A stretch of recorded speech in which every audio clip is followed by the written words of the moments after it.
ہم اکثر سوال اٹھاتے ہیں کہ میں اللہ پر یقین رکھتا ہوں، لیکن اسلام تو حق ہے، لیکن بے شک ہر ایک چیز پر قدرت اللہ رب العالمین کی ہے، لیکن یہ جو لیکن ہے یہ انسان کے کمزور ایمان کی دلیل ہے کہ اسے اللہ پر کوئی یقین نہیں۔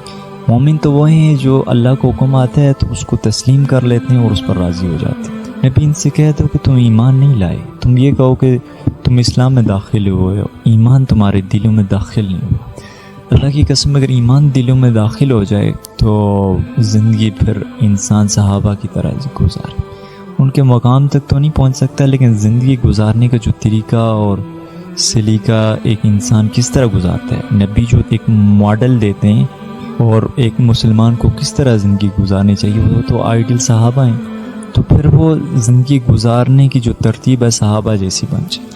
لیکن چونکہ ایمان کی وہ سطح نہیں ہے جو ہمیں عمل پر کھڑا کر دے، تو پھر ہمیں کیا اخلاق سمجھ آئیں گے، سچائی سمجھ آئے گی، دیانتداری اور اخلاص سمجھ آئے گا، محبت سمجھ آئے گی، اور وقت کا صحیح استعمال کرنا سمجھ آ جائے گا؟ نہیں سمجھ آ سکتا، اس سطح پر نہیں آ سکتا۔ انسان دنیا میں کسی بھی چیز سے متاثر ہو جاتا ہے، پھر اس سے متاثر ہو کر وہ ایکٹیویٹی پرفارم کرنا شروع کر دیتا ہے۔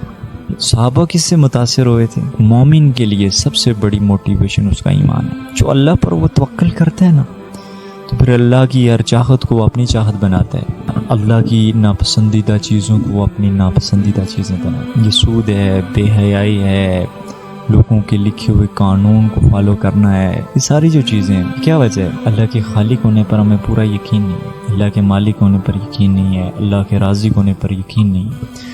اگر یقین ہوتا تو زندگی گزارنے کی ترتیب اللہ کی قسم کوئی اور ہوتی۔ ہم نے اللہ کو جانا نہیں، اللہ کو پہچانا نہیں، اللہ کو سمجھا نہیں۔